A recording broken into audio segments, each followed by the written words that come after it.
Good afternoon friends, प्रतिभा coaching centre में आपका स्वागत है। मैं दीपक वर्मा आपके लिए आज लेकर आया हूँ जीएस 5000 के चौथा पार्ट। दोस्तों आज हम यहाँ पे 100 क्वेश्चनों को डिस्कस करेंगे और उन क्वेश्चनों के बारे में जानेंगे।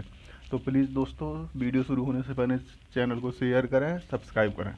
तो हमारा पहला क्वेश्चन है, भारत कोकिला कौन कहलाती है? तो भारत कोकिला कौन कहलाती है? सरोजिनी नायडू, है ना दोस्तों। भारत कोकिला सरोजिनी नायडू, है ना। और इनको ये भी बोला जाता है, ये पहली भारतीय महिला थी जिन्होंने कांग्रेस के सम्मेलन की अध्यक्षता की थी 1925 में कानपुर में। अगला क्वेश्चन, दिल्ली में कुतुब मीनार किसने बनवाई थी? तो दिल्ली में जो कुतुब मीनार थी वो बनवाई थी कुतुबुद्दीन ऐबक ने, है ना। इसको इल्तुतमिश ने पूरा करवाया था, और इसको जो बाद में इसको जो जिसकी डेंटिंग पेंटिंग कराई थी वो कराई थी फिरोज तुगलक ने। बनारस हिंदू विश्वविद्यालय के संस्थापक कौन थे? तो बनारस हिंदू विश्वविद्यालय के संस्थापक मदन मोहन मालवीय थे। 1916 में इन्होंने बनारस हिंदू विश्वविद्यालय की स्थापना की थी। अर्थशास्त्र के लेखक कौन थे? तो अर्थशास्त्र के लेखक कौन थे? चाणक्य थे, है ना। कौटिल्य, इनको विष्णुगुप्त भी बोला जाता है। विवेकानंद स्मारक कहाँ पर है? तो विवेकानंद स्मारक भारत की जो मुख्य भूमि का दक्षिणतम बिंदु है कन्याकुमारी, वहाँ पे विवेकानंद रॉक है ना, चट्टान जो है विवेकानंद चट्टान है, वहीं पे विवेकानंद स्मारक है दोस्तों। दक्षेस का मुख्यालय कहाँ पर है? तो दक्षेस का मुख्यालय काठमांडू नेपाल में दोस्तों। कहाँ? काठमांडू नेपाल में। दक्षेस के कितने देश सदस्य हैं दोस्तों? तो आपको याद होगा 8 हैं। भारत, नेपाल, बांग्लादेश, श्रीलंका, मालदीव, भूटान, पाकिस्तान, अफगानिस्तान। ये 8 देश जो होंगे दक्षेस के सदस्य हैं दोस्तों। भारत की जो तट रेखा की लंबाई कितनी है? तो 7516 कितनी है? 7516, है ना। विश्व में अभ्रक का सर्वाधिक उत्पादन किस देश में होता है? तो अभ्रक का जो सबसे ज़्यादा उत्पादन होगा वो हमारा भारत में होता है। ग्रांड ट्रंक रोड किसने बनवाई थी? तो Grand Trunk Road Sher Shah Suri ने 1540 में बनवाई थी दोस्तों। विटामिन बी की कमी से कौन सा रोग होता है? तो विटामिन बी की कमी से बेरी रोग होता है। विटामिन सी की कमी से कौन सा रोग होता है? तो विटामिन सी की कमी से स्कर्वी होगा दोस्तों, है ना। और कई बार क्वेश्चन पूछा था विटामिन बी3 से कौन सा रोग होता है? बी3 से होता है पेलाग्रा। कौन सा? पेलाग्रा। दूध में कौन सा विटामिन नहीं होता? तो दूध दोस्तों खट्टा नहीं होता, इसलिए विटामिन सी उसमें नहीं होता। विटामिन डी की कमी से कौन सा रोग होता है? तो रिकेटस जो होगा विटामिन डी से, जिसकी सूखी हड्डी बोलते हैं, विटामिन डी की कमी से वो होता है। किस विटामिन की कमी से खून का थक्का नहीं जमता? तो विटामिन के की कमी से जो होगा खून का थक्का नहीं जमता। विटामिन ई की कमी से कौन सा रोग होता है? तो विटामिन ई की कमी से होता है बांझपन। कौन सा? बांझपन। विटामिन सी का रासायनिक नाम क्या है? तो विटामिन सी का जो रासायनिक नाम है वो है एस्कॉर्बिक अम्ल। क्या है? एस्कॉर्बिक अम्ल। वसा में घुलनशील विटामिन कौन से हैं? तो ए और ई, है ना। ए और ई जो होंगे वसा में घुलनशील दोस्तों विटामिन होंगे, है ना। यानी कि जो बी और सी विटामिन होते हैं हमारे, वो जल में घुलनशील होते हैं, और बाद बाकी जो जितने भी जैसे ए, ई, के और डे, है ना, ये 4 विटामिन होते हैं, तो ये भी वसा में घुलनशील विटामिन हैं। साधारण नमक का रासायनिक नाम क्या है? तो NaCl जो होगा साधारण नमक का रासायनिक नाम है दोस्तों, है ना। अगला क्वेश्चन देखते हैं, सोडियम क्लोराइड, है ना। हंसाने वाली गैस का रासायनिक नाम क्या है? तो नाइट्रस ऑक्साइड, यानी कि N2O, है ना। ये होगा हंसाने वाली लॉफिंग गैस का रासायनिक नाम है। धावन सोडा का रासायनिक नाम क्या है? तो सोडियम कार्बोनेट, है ना। सोडियम कार्बोनेट धावन सोडा का, और खाने वाला सोडा होता है सोडियम बाइकार्बोनेट। पीतल किन दो धातुओं का मिश्रण है? तो पीतल तांबा और जस्ता का मिश्रण है।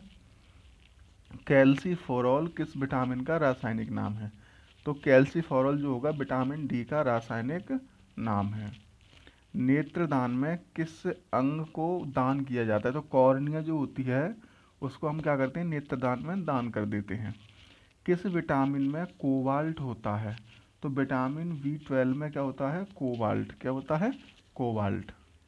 कोशिका का पावर हाउस किसे कहा जाता है? तो जो कोशिका का पावर हाउस है वो किसे बोला जाता है? माइटोकॉन्ड्रिया। किसको बोला जाता है? माइटोकॉन्ड्रिया।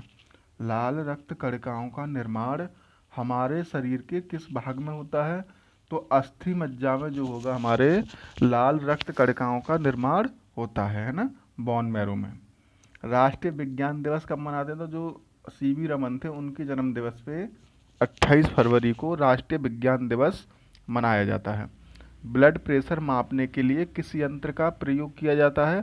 तो ब्लड प्रेशर, खून का दाब मापने के लिए स्फिग्नोमीटर का यूज किया जाता है। कंप्यूटर की परमानेंट मेमोरी क्या कहलाती है? तो रोम जो होगी, रीड ओनली मेमोरी, जो परमानेंट होती है, और अस्थाई होती है रैम, रैंडम एक्सेस मेमोरी। किस अधिवेशन में कांग्रेस के उदारवादी और उग्रवादी नामक दो दलों में विभाजित हो गई थी?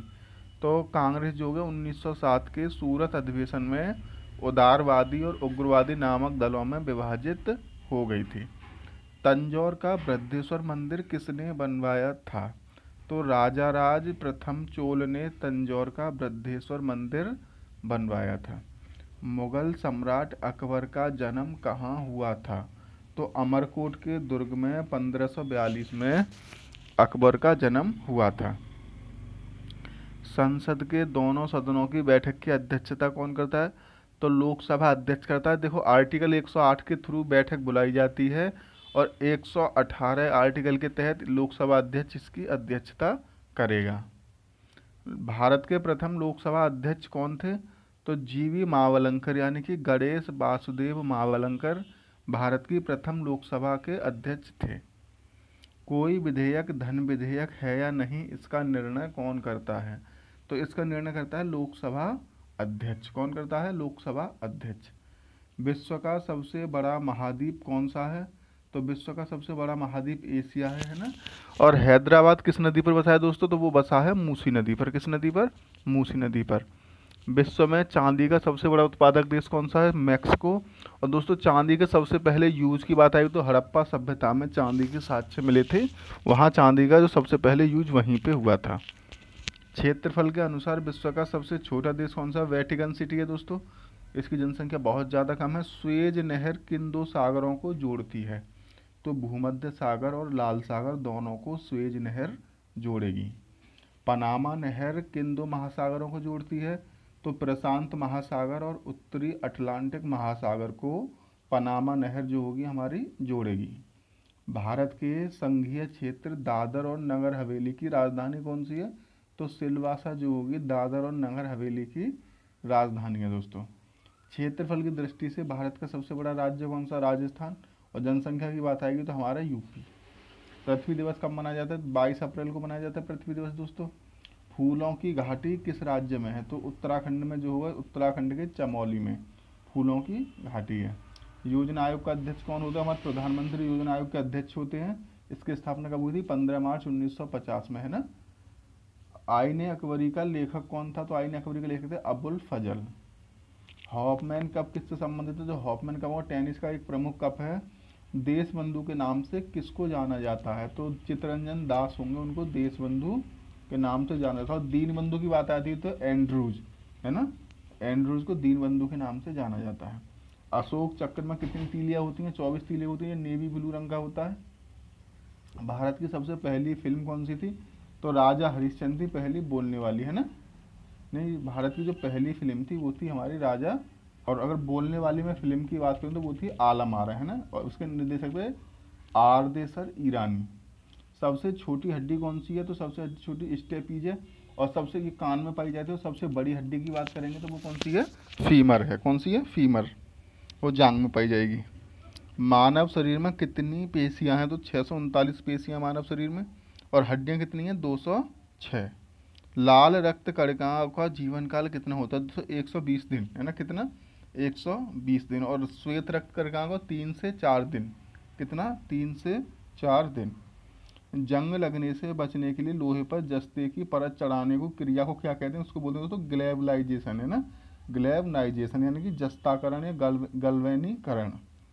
मानव शरीर की सबसे बड़ी ग्रंथि कौन सी है? तो यकृत जो होगा, लीवर मानव शरीर की सबसे बड़ी ग्रंथि है। भारत का प्रथम तेल शोधन कारखाना कहाँ पर स्थापित था? तो डिगबोई असम में 1901 में।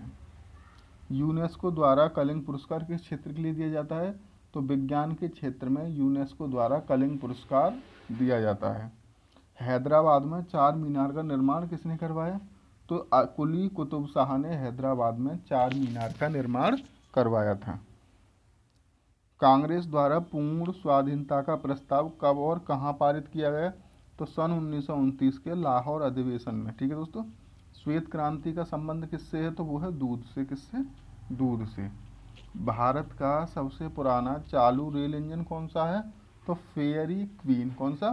Fairy queen. भारत में आपातकाल की प्रथम घोषणा कब की गई? तो चीनी आक्रमण के समय 26 अक्टूबर 1962 को आपातकाल की पहली बार घोषणा की गई थी, है ना।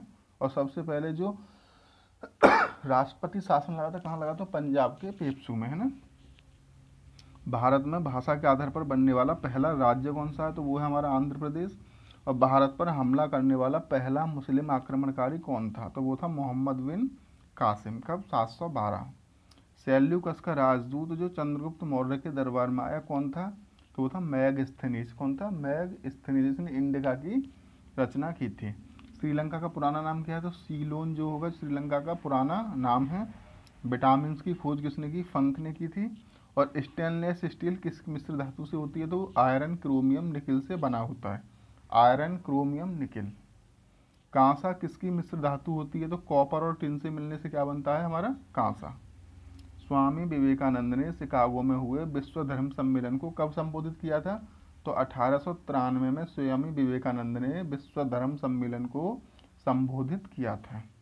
जलियांवाला बाग हत्याकांड कब हुआ? तो जलियांवाला बाग हत्याकांड हुआ था 13 अप्रैल 1919 को। 13 अप्रैल 1919 को। पृथ्वी पर उत्तरी गोलार्ध में सबसे बड़ा दिन कब होता है? तो 21 जून को उत्तरी गोलार्ध में सबसे बड़ा दिन होता है। महात्मा बुद्ध ने अपना पहला उपदेश कहाँ दिया था? तो वो दिया था सारनाथ में। साइमन कमीशन के बहिष्कार के दौरान लाठीचार्ज से किस नेता की मृत्यु हो गई थी? तो लाला लाजपत राय की मृत्यु हो गई थी। भारत में निर्मित कंप्यूटर का नाम क्या है? तो पहला कंप्यूटर था हमारा सिद्धार्थ। गायत्री मंत्र का उल्लेख किस ग्रंथ में? ऋग्वेद के तीसरे मंडल में गायत्री मंत्र का उल्लेख किया गया है। मानव के शरीर में पाचन क्रिया अधिकतर किस अंग में संपन्न होती है? तो वो होती है छोटी आंत में। आनुवांशिकता के नियमों का प्रतिपादन किसने किया था? तो वो किया था ग्रेगर मेंडल ने। किसने किया था? ग्रेगर मेंडल ने। मानव द्वारा सबसे पहले किस धातु का प्रयोग किया गया था? तो तांबे का प्रयोग किया गया था दोस्तों, है ना। बाल पेन किस सिद्धांत पे काम करता है? तो वो करता है पृष्ठीय तनाव। अगला देखेंगे, रेशम के कीड़े किस वृक्ष की कोमल पत्तियों पर पाले जाते हैं? तो वो पाले जाते हैं सहतूत, है ना। राजस्थान में खेतड़ी किसके लिए प्रसिद्ध है? तो वो है तांबे की खान है वहाँ पे। पृथ्वी का सबसे नजदीक ग्रह कौन सा है? शुक्र। और सूर्य का सबसे नजदीक ग्रह कौन सा है? वो है हमारा बुध, है ना। और ये पूछा जाता है पृथ्वी का सबसे नजदीक तारा कौन सा है? सूर्य। और जो इसके बाद का नजदीक तारा होगा वो कौन सा होगा दोस्तों? साइरस, है ना। सॉरी, प्रॉक्सिमा सेंचुरी, है ना। उसका प्रकाश पृथ्वी पे आने पे 4.2 वर्ष लग जाते हैं। मनुष्य की आंख में किस वस्तु का प्रतिबिंब कहाँ बनता है? तो वो बनता है रेटिना पर। सूर्य पृथ्वी पर ऊष्मा का संचरण किस विधि द्वारा होता है? तो विकिरण से जो होगा ऊष्मा हमारी पृथ्वी पर आती है। डीएनए के द्विगुणित कुंडली का पता किसने लगाया? तो वो लगाया था वॉटसन और क्रिक ने। किसने लगाया था? वॉटसन और क्रिक ने। ध्वनि की तीव्रता किसमें मापी जाती है? तो वो मापी जाती है डेसिबल में। किसमें? डेसिबल में। मधुमक्खी पालन क्या कहलाता है? तो वो कहलाता है एपीकल्चर। क्या कहलाएगा? एपीकल्चर। किसी वेबसाइट के प्रथम पृष्ठ को क्या कहा जाता है? तो वो बोला जाता है उसको होम पेज। क्या बोला जाएगा? Home page. गाड़ियों में पीछे का दृश्य देखने के लिए किस दर्पण का प्रयोग किया जाता है? तो उत्तल दर्पण। किसका? उत्तल दर्पण। सामान्य परिस्थितियों में हवा में ध्वनि की गति कितनी होती है? तो 332 मीटर पर सेकंड, है ना। 332 मीटर पर सेकंड। वह एकमात्र ग्रह कौन सा है जो अपनी धुरी पर पूर्व से पश्चिम दिशा में घूमता है? तो वो है हमारा शुक्र, है ना। शुक्र और अरुण जो होंगे पूर्व से पश्चिम दिशा में घूमते हैं। सूर्य में सर्वाधिक गैस कौन सी है? तो वो है हाइड्रोजन। कौन सी? हाइड्रोजन। पृथ्वी से दिखाई देने वाला सबसे चमकीला ग्रह कौन सा है? शुक्र। सौर मंडल की आयु कितनी है? तो 4.6 अरब वर्ष, है ना। 4.6 अरब वर्ष होगी हमारे सौर मंडल की आयु है। कौन सा पुच्छल तारा 76 वर्ष बाद दिखाई देता है? हैली पुच्छल तारा है ना दोस्तों। ये 76 साल बाद देखा था, इस बार 2062 में ये दिखाई देगा। पृथ्वी और सूर्य के बीच दूरी कितनी है, तो 15 करोड़ किलोमीटर जो होगी पृथ्वी और सूर्य के बीच की दूरी है ना। सूर्य का प्रकाश पृथ्वी तक पहुंचने में कितना समय लेता है, तो 8 मिनट 20 सेकंड यानी कि 500 सेकंड। तो दोस्तों ये थी हमारी आज की वीडियो। तो चैनल को शेयर करें, सब्सक्राइब करें। धन्यवाद।